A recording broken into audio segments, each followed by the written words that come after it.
the hourglass and become Keeper of Time. My next task was to restart history. Not beholden to past events. I was free to craft a new era. It was with humility and restraint that I approached this blank canvas. After careful preparation, I began work, painting over the darkness. After eons passed, I sketched out the realms. After eons more, I brushed them in with life. In my new era, all beings will have the opportunity to find peace. Whether or not they do will be their responsibility. For my power only permits me to begin this endeavor. It is the duty of mortals to finish it.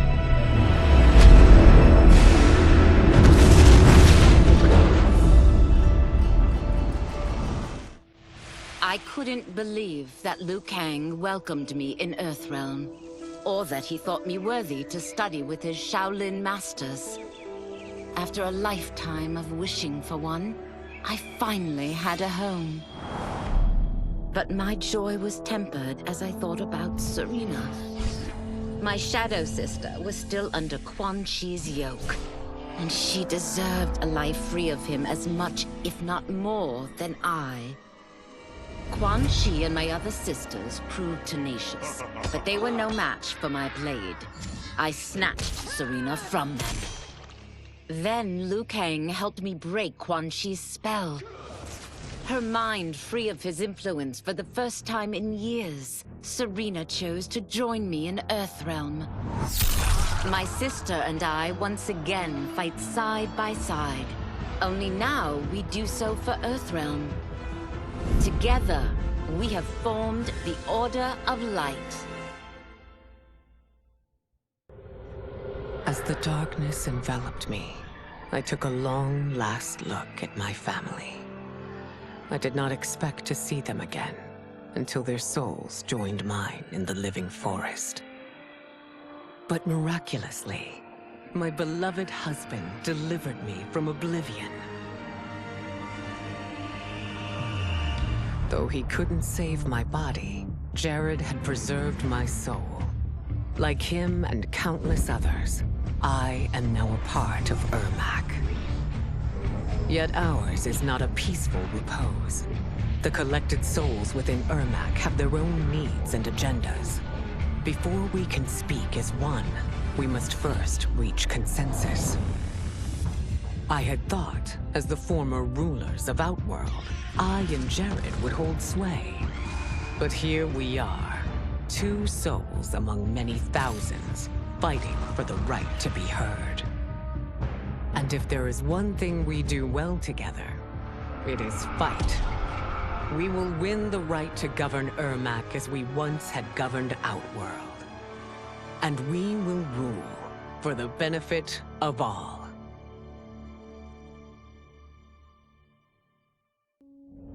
After fleeing Outworld, I hadn't expected to return. But then, I also hadn't expected the new Empress to make me an offer I couldn't refuse. To thank me for helping stop General Shao's rebellion, she asked me to be her emissary to the Zaterrans. Going home, bearing the seal of the royal house, I would show, once and for all, that my mutation wasn't to be feared. That it wasn't a source of shame. To my surprise, I was welcomed. But those warm smiles hid a dark secret. I stumbled upon a trove of official records, which showed that my shape-shifting ability isn't unique. Many Zaterrans are born with it, but are killed by their government to keep it from spreading. Who started this barbaric policy? Who is now enforcing it is unknown. But I will find out. And I will put an end to this madness. While the regime had changed, little else had. My people still suffered in silence, ignored by the rest of Outworld. Though now I knew Empress Mileena's secret, that she was also afflicted with Tarkat. If anyone would help, it would be her. But how to get an audience? Syzoth. He was the Empress's new emissary to the Zaterrans. I asked him to introduce us. At great personal risk, he agreed. And as I'd prayed, the Empress was willing to meet. Even better, she would visit the colony. She was shocked to see how we lived. She moved quickly to provide for our care and comfort. Thanks to the Empress and Syzoth, we Tarkatans are no longer pariahs. Until our disease can be cured, that will do. Though worried about how the public might react, I met with Baraka to discuss his Tarkatans. Speaking from his heart, he moved me. I agreed to visit his colony and see how his people lived. The conditions were atrocious. This was one of my mother's few mistakes. Like all Outworlders, she treated Tarkatans with scorn.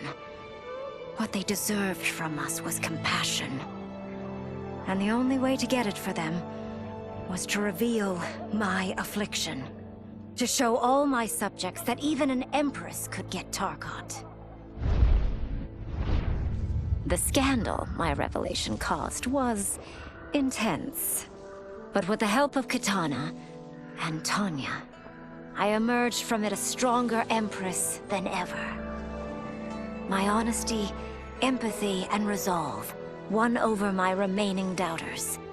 There is no longer any question that I am fit to lead the Empire. Until recently, I hadn't met Liu, but I had heard the stories. How the Umgadi's matron superior blamed her for not preventing Emperor Jared's murder. How she quit in disgrace rather than accept punishment. But those stories didn't fit the woman I now knew. Liu would never have been so negligent. Eventually, I uncovered the truth. The failures and mistakes which led to the Emperor's murder, they resulted from poor decisions made by the matron superior themselves. They made Liu their scapegoat. When the Empress found out, she wanted the Umgadi disbanded. But I convinced her that it could be reformed. To make sure it did, she put me in charge. I am humbled by this sacred responsibility. The Umgadi, my sisters, they are my life. I will not let them be brought down by the acts of a selfish few.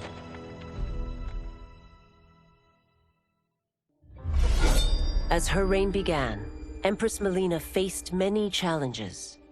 To meet them, she turned to the people she trusted.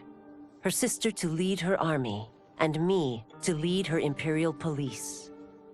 Though I missed Empress Sindel dearly, I was glad my ties with her family had been mended. But while it was an honor to be made responsible for Outworld's internal security, I soon realized accepting the appointment was a mistake. I'm not cut out to be a bureaucrat, nor am I patient enough to navigate the Imperial Court's politics. I was at my best patrolling Sundo's streets, when I could feel the city's pulse and serve and protect its citizens directly.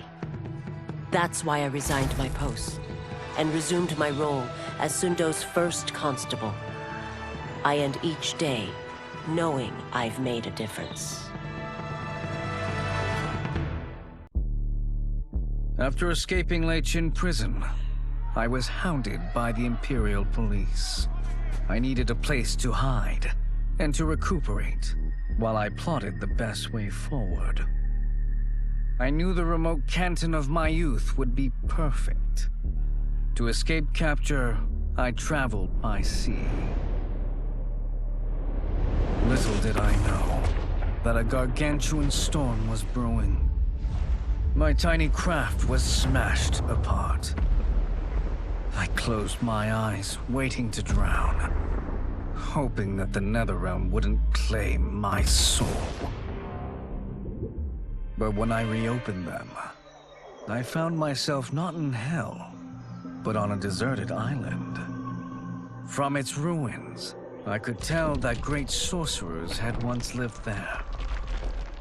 In the caves beneath the ruins, I found what I can only describe as a well of souls. Once I learn how to wield its power, I will become invincible.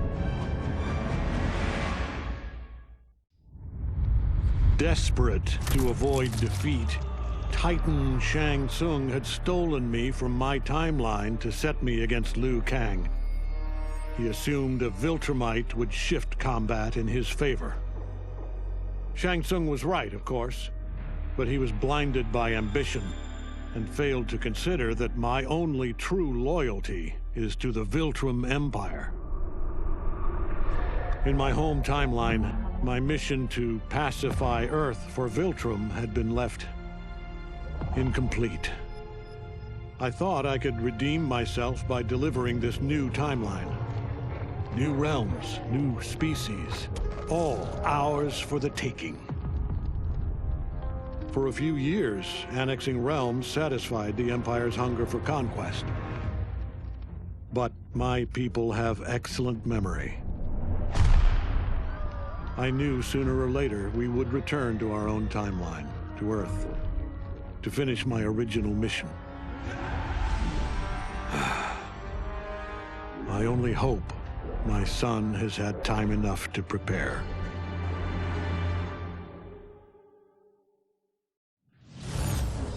The battle had been lost, but the war isn't over. I won't stop fighting until I take Outworld's throne. That they thought Lei Chin Prison would hold me is laughable. Once free, I began planning my next campaign. I would need an unstoppable army to overthrow Mileena. Unfortunately, most of my former soldiers lacked the courage to rally to my standard. Rebuilding my army would require finding new recruits. And that task is proving easier than expected. Outworld's golden age has left more than a few behind. Without hope, without power, they eagerly heed my call to tear down Mileena's government. With General Shao freed from prison, we began raising a new army against the royal family. Though many were eager recruits, few were good at soldiering. It was so bad, the general was forced to change tactics. He decided that we needed a doomsday weapon. That weapon isn't a thing, though. It is a monster. Onaga, the Dragon King. The general told me the old legends were true. That his ancient ancestor defeated Onaga, trapping him deep inside Mount Sagan. The Dragon King is still there today. His pent-up fury waiting to be unleashed. Because Onaga is so dangerous, the general wouldn't risk trying to tame him before.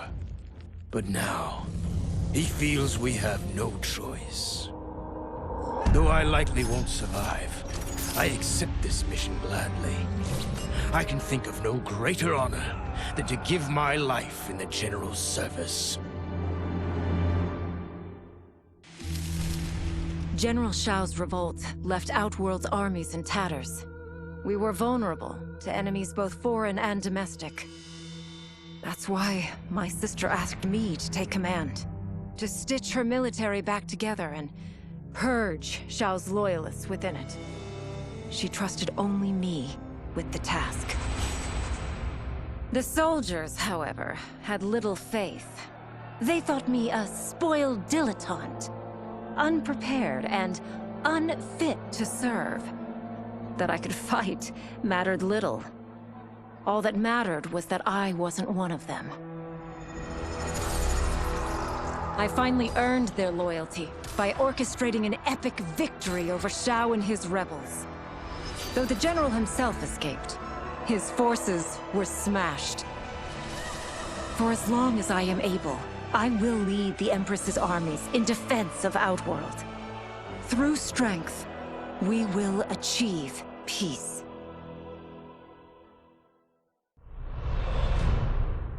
Though Ermac had freed me from my Legion cell, I found myself no less imprisoned. I had no allies, no benefactor, and no obvious path back to power. And power is what I crave. But why should I settle for the scant abilities of someone who is an underling sorcerer? I should be the one who controls history, who bends people and events to my whim. I should control the hourglass and wield it as the keeper of time. While I search the realms for the hourglass, I further master the dark magic needed to destroy Liu Kang. My quest may take a lifetime, but it will be worth it. For when I succeed, I will achieve omnipotence. Project Starfish? Project Butterfly? Crazy Town. Both of them. But neither was as fucked up as Project Magician. I was way over my head with Eclipse. I mean, the dude's a goddamn god. Somehow, though, I got his back to the wall. Freaked him out so bad, he cast a spell that sent me here. I guess he thought sending me here would finish me? But I tell you, I feel like I've come home. This place needs peace. Bad. And like me, folks here will do whatever it takes to get it. So bring on Shao, Reiko, and those dickhead sorcerers. I'll drop them all first chance I get. Quan Chi's defeat had cost me everything. For months I had furthered his plot, and now I had to start over. Saido's people were still in chains. That's when Rain approached me. On the run from Empress Mileena, he was desperate for help. And though I'd had my fill of sorcerers, this one was different. I agreed to provide him safe haven. He agreed to help topple Saido's government. And topple it we did. Rain summoned a wave so fast, so powerful, that it crushed the capital. Saido's fascist rulers were swept away. My people are finally free. They can chart their own course, needing only to follow their own desires. Their lives are now blessed by anarchy.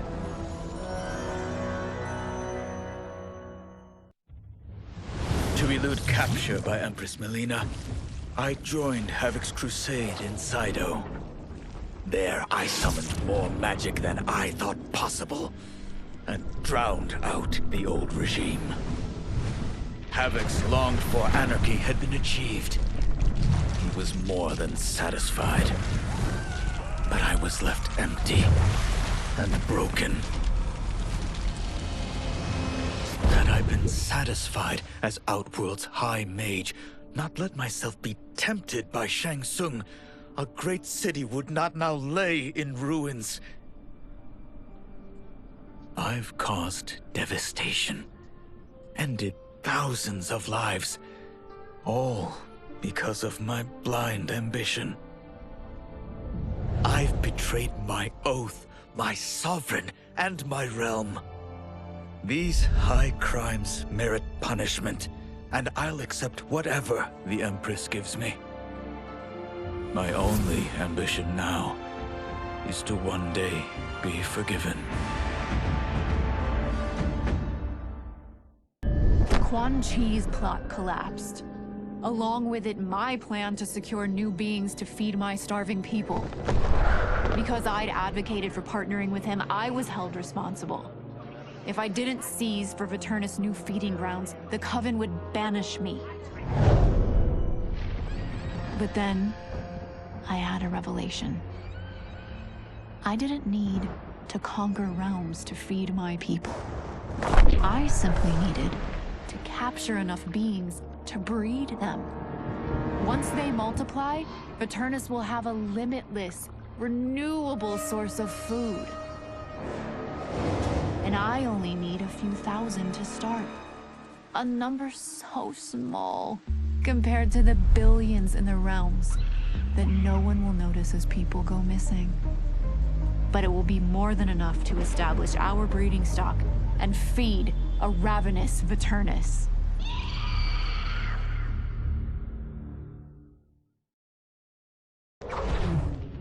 Since this whole thing kicked off, I'd wondered why Liu Kang chose me to be a champion. I mean, sure, I was killing it as a martial arts star, but it's one thing when it's all for show. It's different when you're playing for keeps. Then Liu Kang let me in on his master plan. He wanted the masses to know about the world beyond them, the one filled with gods and monsters, and he wanted me to tell him about it. But I knew revealing the truth all at once would be too shocking of a plot twist for most. That's why I pitched doing a bunch of stories, to slowly get people used to it. And if there's one thing I can do, besides kick ass in combat, it's build a cinematic universe. I'm serving up movies, streaming series, games, you name it. I like that I'm doing a public service. And it doesn't hurt that I'm making more than a few bucks. It's the kind of synergy that would make any studio mogul proud. I wasn't looking for allies against the Yakuza, but I found one in Special Agent Jackson Briggs. He'd heard gangsters plotting to kill me on a wiretap and came calling, hoping I'd be his informant. We planned to part ways when we got the job done, but then Shang Tsung showed up to steal Sento. Needless to say, Jackson had questions. It blew his mind to hear that the stories in Johnny's movies were real. Once the shock wore off, Jackson quickly sized up the threats Earthrealm faced. To deal with them, he got his bosses at the FBI to form the Outworld Investigation Agency. When he asked me to sign on, I hesitated. After all, me? A government agent? But it's an important job. And more importantly to me, an honest living. Kuai Liang and I were working hard to build our new clan. But even with the help of his close friend Harumi, it was difficult. The biggest problem was finding the right initiates. Then, one night, while walking outside Harumi's compound, I was attacked. I thought at first it was a Lin Kuei assassin, but his strikes were too uncertain, too angry. My attacker, it turns out, was a boy. Homeless and hungry, his assault was born of desperation. He needed money so that he could eat.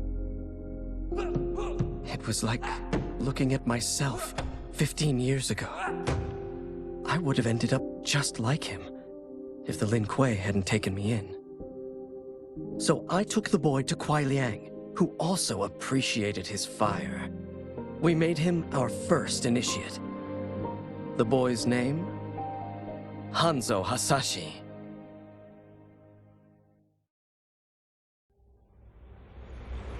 I had broken the Lin Kuei free of Liu Kang's enslavement.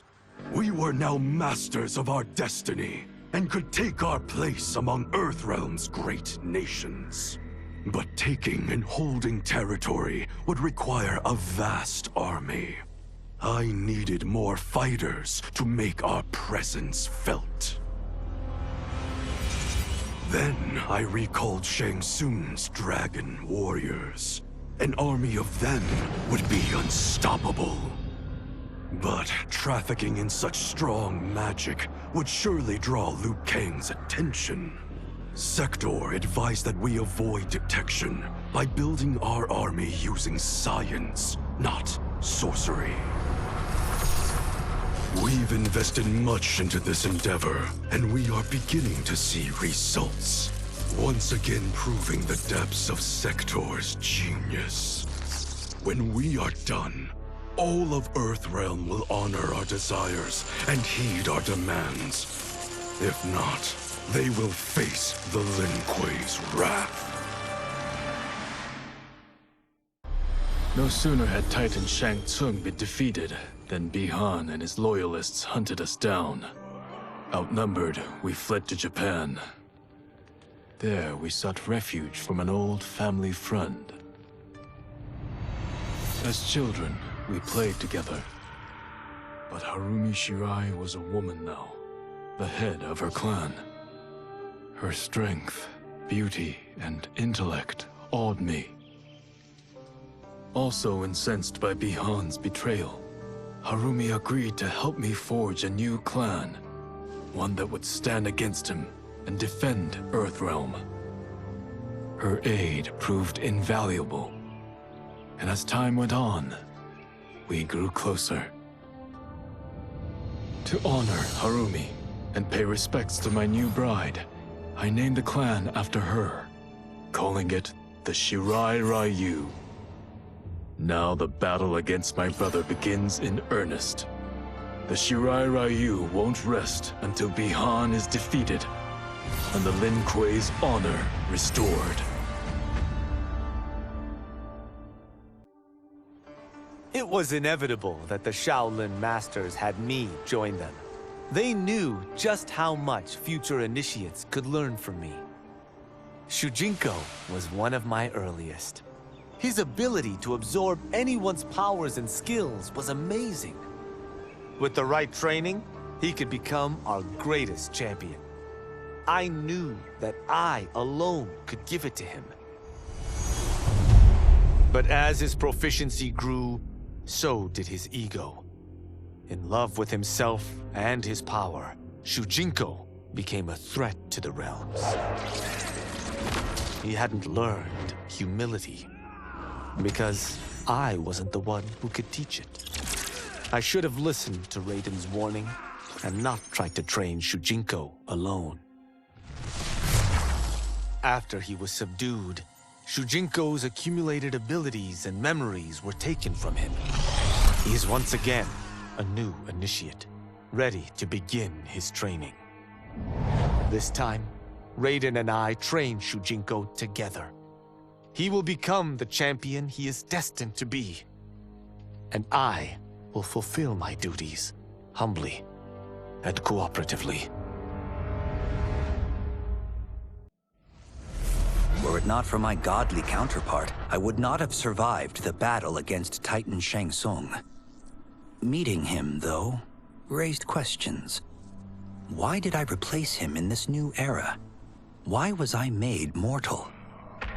Lord Liu Kang told me of his Raiden's nobility and righteousness, about his steadfast leadership in the defense of Earthrealm. He also told me about Raiden's dark side, how he could be consumed by rage and cast aside the rules he otherwise lived by. Making me mortal and incapable of such anger was to keep me from following in his footsteps. Though I understood the reasons why, I felt I had been done a disservice. To survive the coming battles, I may need the edge that only great rage can bring. As the Shaolin couldn't aid me, I sought out someone who could. Someone to stoke the fire within me. and teach me to master it. For this, I could have no better teacher than the Shirai Ryu's Grand Master. My loyal partner had warned me.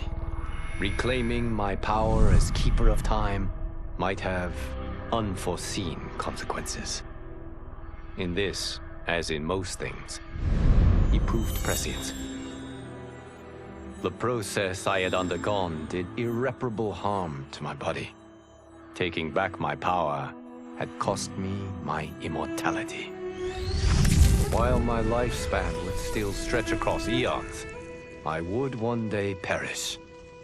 And if the war with Titan Shang Tsung taught me anything, it is that this timeline is not safe without a protector. Yet I had never given thought to choosing a successor. Who is it that could replace me and protect my new era? The answer, of course, is Geras. Tireless and meticulous, he is perfectly suited to be entrusted with this grave duty. And no one knows better the temptations of the hourglass. I have no doubt he will be above them. Though the barriers between timelines had been rebuilt, there was no question that they could again be broken. Protecting this timeline would require eternal vigilance, so that it could not fall victim to further outside aggression.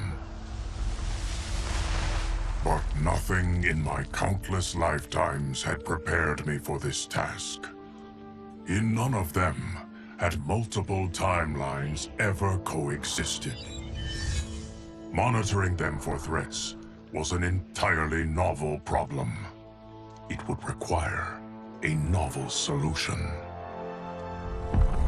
I discovered that though the timelines no longer touched, their meeting had left them intertwined. I can now secretly surveil all timelines, keeping watch for potential danger. It pleases me to do this service for the new era. Lord Liu Kang may rest assured that it is secure.